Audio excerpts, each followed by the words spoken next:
Down now. Come here, shorty. Come here, shorty. It's Pappy. It's Pappy. If the south side is the heartbeat of the rat, then the north side was the thunder. And nobody, I mean nobody, made more noise than the man we talking about today. You locked in with HoodEdition, and today we deep diving into the life, the legend, and the raw savage energy of the North Pole's finest. We talking about Young Pappy. It's the real Chiraq. What is that? What the f is that? It's Uptown. It's the real Chiraq. When we catch more bodies in the real Iraq, nigga. PBG TFG. Pappy wasn't just a rapper, he was a storm that CPD couldn't track. First arrested 13 years old, by 2015, 12 had his name on 23 different papers. 12 hated him because they couldn't cage him, and the streets loved him because he wouldn't fold. Most cats rap about business, but Pappy stood on it. He was the type to pull up to your crib. Don't knock. Come out. Terrence G, baby, come out. Y'all see that? Come out. Pop out. Pop out. Pop out. Pop out. Nobody comes outside. Look, this all they do is whoop. Look at him. That's all he do is whoop. You a bitch. You a bitch. Shorty and your mama. Your mama saving you, bitch. Your OG saving his OG saving him. He ain't popping out. Got the whole hood hot. Whole hood hot. Look at that. Nah, we out of here though. I just got out of here on him. Damn it. But ain't on him. Look, he only one piece though. He ain't no shit. We out of there. Fuck that. We out of there. So we out here what they stay in. So this just called the police, folks. That's crazy, folks. Folks just called the police, G. He just called Jackie on us, folks. G, what the fuck? Chasing Mobb down the block and then go to the booth and tell the world exactly how I felt.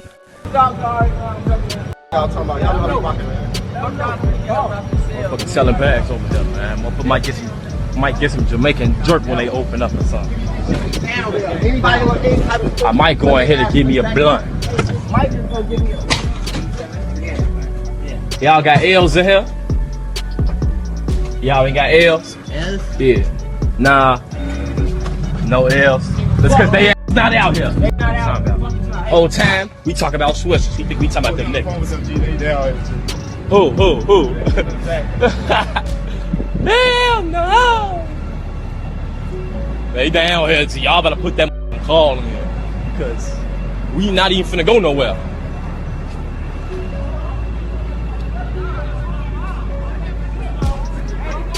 He say, no, this is my mom.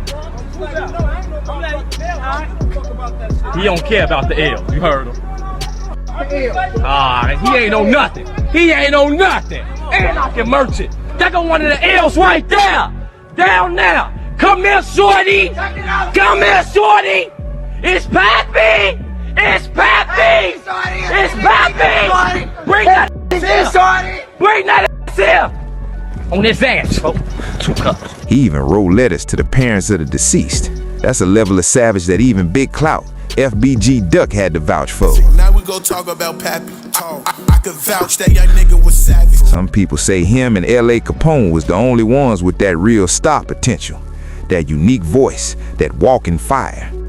He was a shot caller, bringing in the bread and keeping it short as on go. He didn't just want to win. He wanted to take his whole team to the top with him. But in the rap, when you shine that bright, you become the biggest target. Pappy was always on go, until the streets decided it was time to stop the clock. From the early days in the North Pole to the 23 times in a cell. From the disses that turned the city upside down to the final wave that sparked a fire that's still burning today. Get comfortable. This is the rise, the reign, and the fall of a real street legend. May 10, 1995, Shaquon Jerome Thomas was born on the south side of Chicago, but he wasn't destined to stay there. While he was still young, his family moved up north to the pockets of Rogers Park in Uptown. Now, people look at the north side and think it's all lakefront views and college kids. But in Iraq, the north side is the North Pole.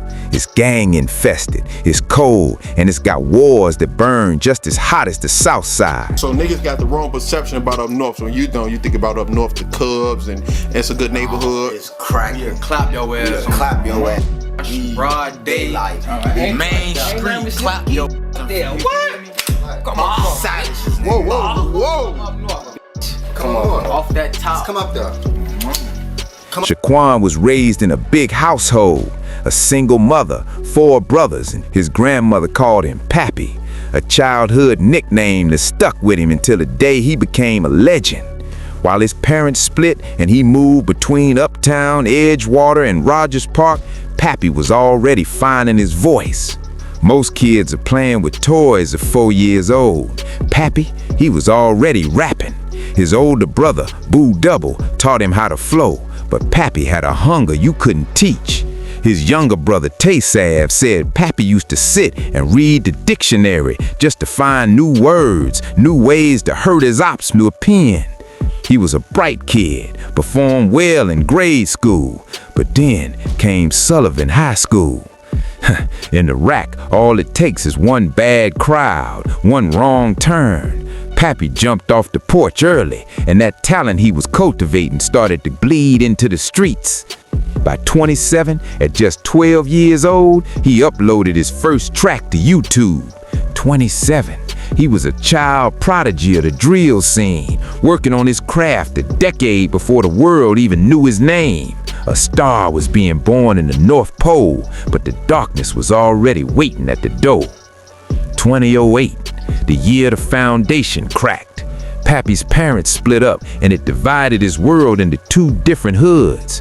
Pappy and his older brother Boo Double stayed with their mother in Uptown. Uptown was where he linked with the kids his age that would become TFG. But meanwhile, his younger brother Tay-Sav was up in Rogers Park with their father. By 2011, a 16-year-old Pappy moved up there too, right into the heart of ICG, the insane cutthroat gangsters. You know my nigga Freaky, we doing it for you.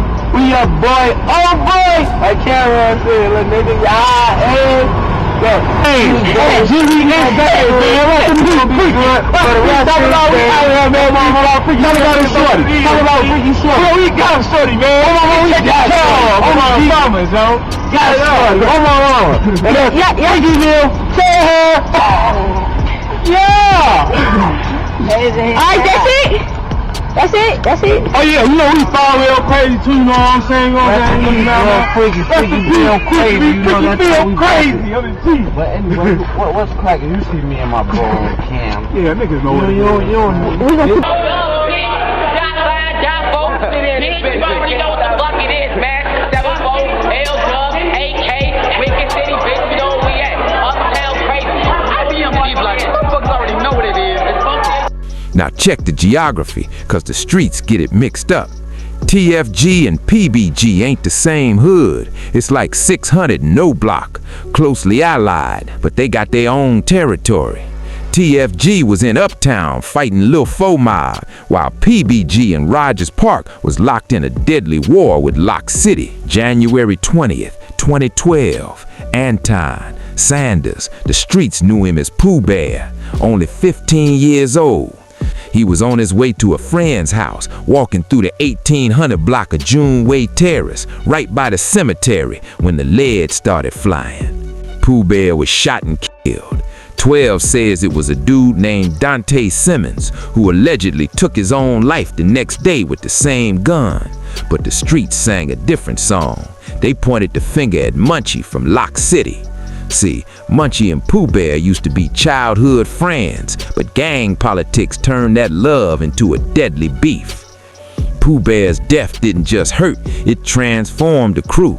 They adopted the name PBG, Pooh Bear Gang, in his honor. And for Pappy, this was the reason he jumped off the porch and became a shooter. It got worse. April 5th, 2012, James from PBG was shot to death on the north side. Once again, Munchie was the name on everyone's lips.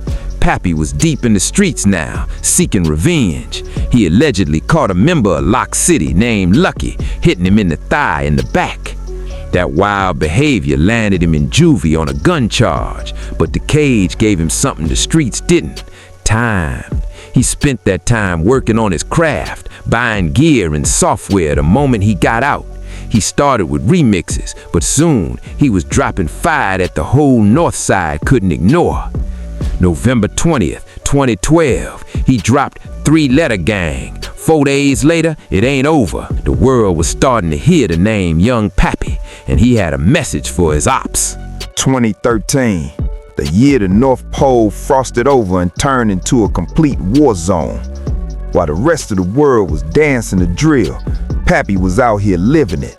His track, It's a Drill, already had 500,000 views, and his remix of Chief Keef's They Know was blasting out of every car in Rogers Park. But don't let the views fool you. Pappy wasn't just a rapper, he was a threat. Him, Spaz, and Bang the Hitter started passing out smoke like it was oxygen.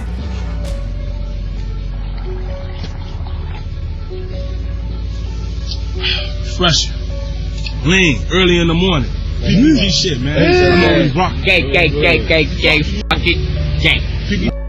My homie Pap in this bitch. Post in this bitch of the ball. Like Alex, hey, look though. So, G, what's up, bro? Niggas know, bro. On the ball. Niggas know, man. On the ball. We got L too, we dropping L. Lero back in this bitch. Dropping this bitch. G. About Die-Fi. Hey, we beat for JoJo, G, we got ill. They go folks right here. We got ill. Nigga, we try to trade for JoJo too. Nigga, we BK, bro. We BK, alright? No, Catch me in traffic though, man. on the ball, this still on the camera, G. The world still On has the G. man. Double custom. On the ball, G. You know what I mean? TFG and PBG wasn't playing defense no more. They was on the offense, pressing everybody that stood against them. June 8, 2013, TFG scored on HazelMobb. 24-year-old Jeremiah Moore, better known as Lil E, was shot dead. That single hit changed everything. HazelMobb dropped their name and became Lil Mobb, and a new blood feud was born. But PBG still had eyes on Munchie. They catch him outside. Magic City lets it spray and hits Munchie in the wrist. Munchie escaped that time, but the clock was ticking. Meanwhile, Pappy was standing on his lyrics. He already put Lucky from Loc City in the hospital with a thigh and back wound. Like he said in competition, better ask Lucky what'll happen when I drill shit. Kill shit, better ask Lucky what'll happen when I drill shit. June came with a catch. Pappy got hit with a felony gun charge, 2 years probation.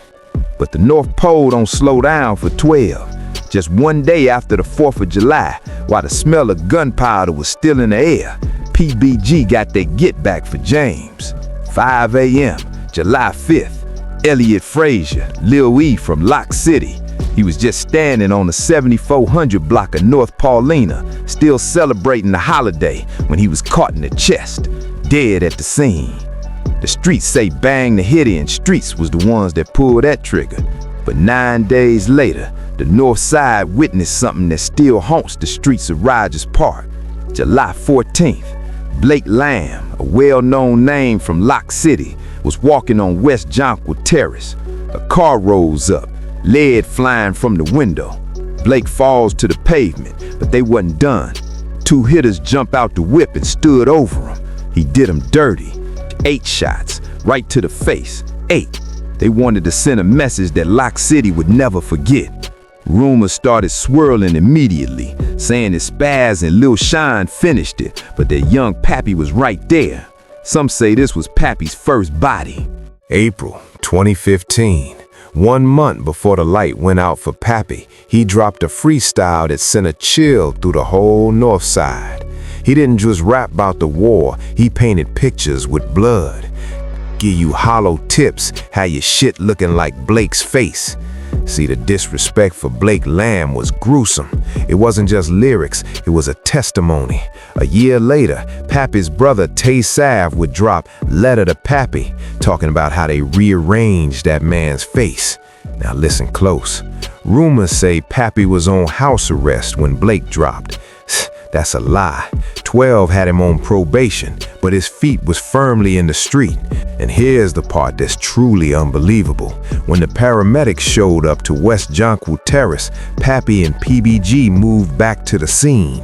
They pulled out a phone, recorded Blake lying under that white sheet and telling the dead man to get up. I thought you didn't lay down for nobody. 12 was questioning Pappy about that video for months. Pure, cold savagery. Somebody hits off Blake that song. got that pack. What Blake got that? There you go right there. Hey, there you go. Blake got that pack. Hell no. He say, there you go right there. I just seen it. I said him too. Oh, yeah, we going the opposite way. Fuck the two.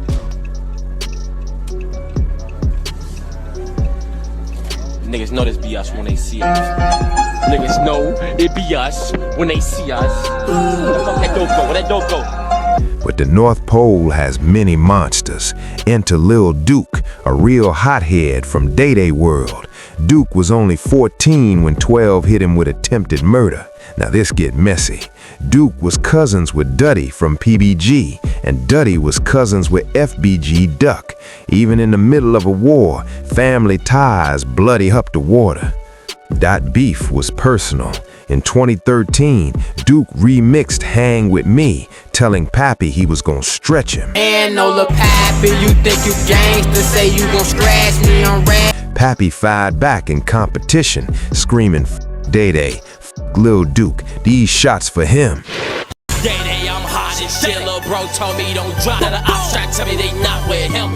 Lil' Duke, these shots for him. Look on my shit. Some say Duke caught 2 cups. Others say Duke and his crew disrespected Pappy's family on a level you don't even speak on. But the truth is, they used to be cool. They used to hang on the same blocks before the bodies started piling up.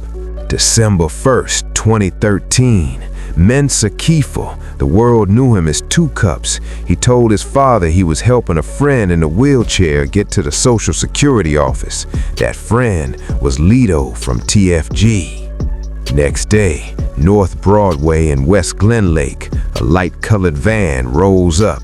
Rumors say Lil Duke jumped out and let the hardware bark. 2 Cups was hit. Lito was hit. 2 Cups didn't make it. Pappy was heartbroken. 2 Cups was his big brother, his foundation. TFG became Mensa Mafia, 2 Cups Gang overnight. But Pappy did what only a lyrical mastermind could do.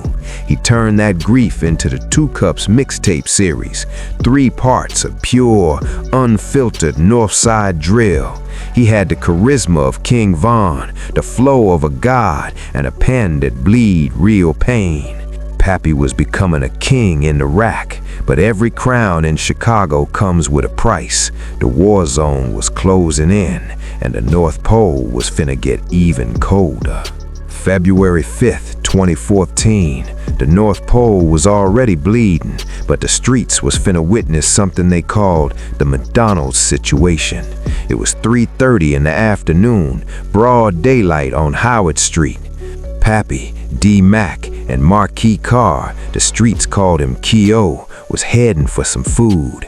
Masked shooter opened up, and the lead didn't discriminate. Pappy was hitting the arm, but Keyo took one to the back of his head. He was only 17. His family said he wasn't in no gang, just a kid wanted to join the Marines. But 12 knew the truth. Pappy was the real target. King Ty and Munchie from Loc City allegedly sent that message because of all that disrespect Pappy was putting in his songs. By March, Pappy was back in a cell. Reckless conduct. He spent his 19th birthday behind bars, which means he wasn't there when Teezy from Lil 4 Mobb got packed up. But while Pappy was locked, his brother Lil Sean was out here turning up the heat. I don't give a fuck about shit. What you gonna do about it, Shawty? Fuck with some white women. You gonna fuck with some white women? Where I'm at? Where I'm at? Let me know where I'm at. Hold up, shorty, where I'm at? I'm on Howard, Coward. Just me and my bicycle. My bike. Just me and my bike. Just me and my bike. Hey, where you going, shorty? Hey, he right here. Hey, you see niggas running this shit. Niggas running this shit. Niggas running this shit. Niggas running this shit. It's just me and my homie Dolo. Biggest pose. Hey, come on, we gone. They was just in the stove. And my homie Dennis. The little boy, I just went right up to him. He ran back in the stove. How you look? He was short with a little dress. He was a little short. Holding up traffic, cause that's what we do. You see how we is. Hold up, shorty. Niggas ain't out here. Out here. How y'all? April 15, Kenny Glass, KP Lashore from Loc City. He was just coming home from a music interview, knocking on his friend's window on Ashland when a gray minivan rolled up. Lil Sean allegedly let it spray.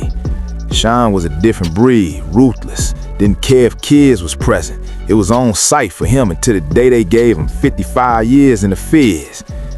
June 3rd, Pappy gets out. 9 days later, on Devon Avenue, Death tried to grab him again. Pappy was getting pictures taken by a photographer named Will Lewis. A car pulls up. Mook C from TBG allegedly hands over the hardware and tells his hitter, "Wet that t-shirt up."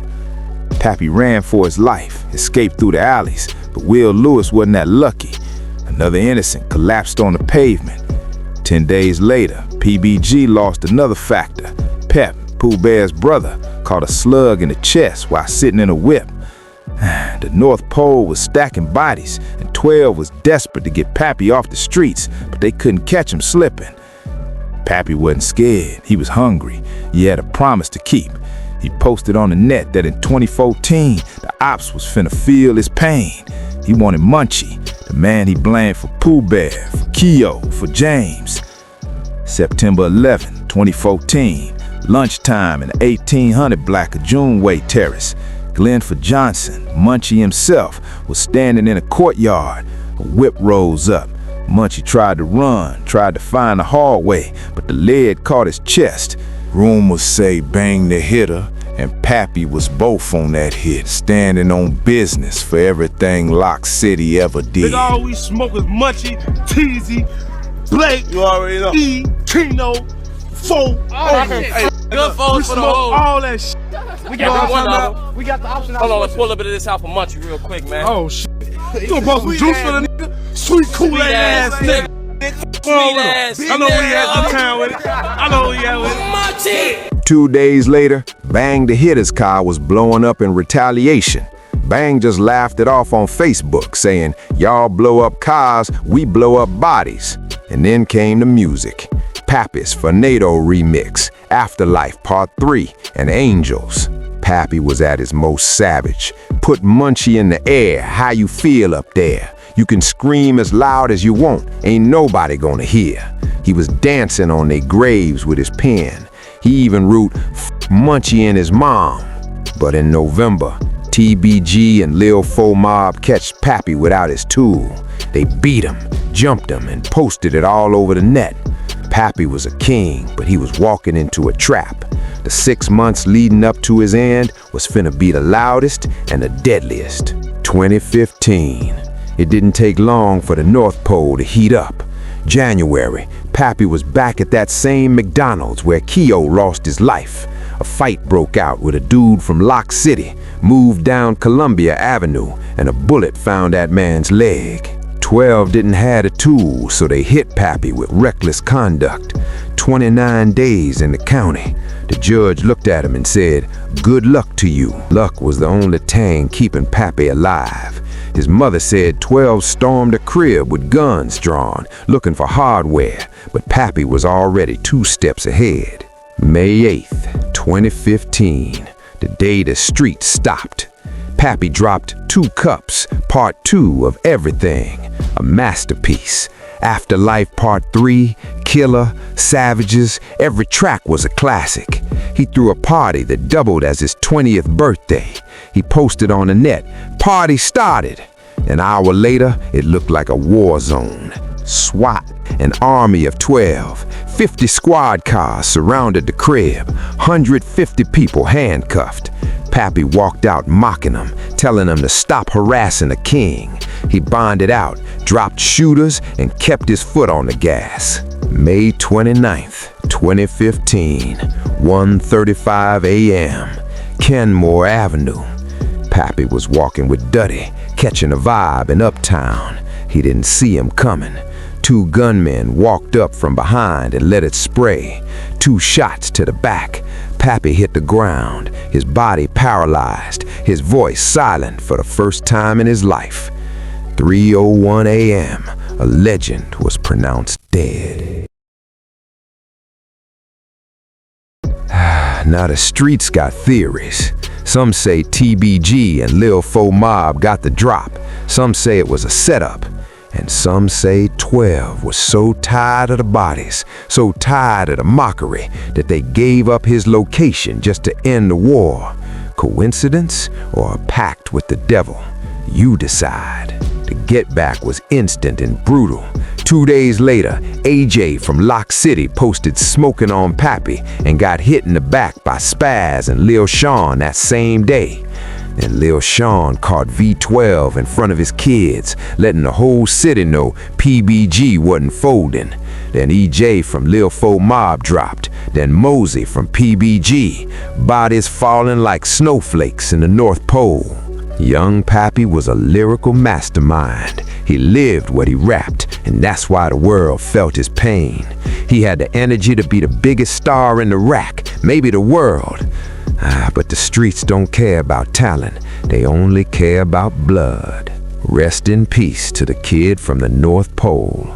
His brothers Boo Double and Tay-Sav are still carrying the torch, dodging slugs and 12 just to keep the name alive. Pappy's legacy, it's written in the pavement of Rogers Park forever. This was episode 4 of Chicago Street Legends. Who y'all want on episode 5? You're locked in with HoodEdition. We out.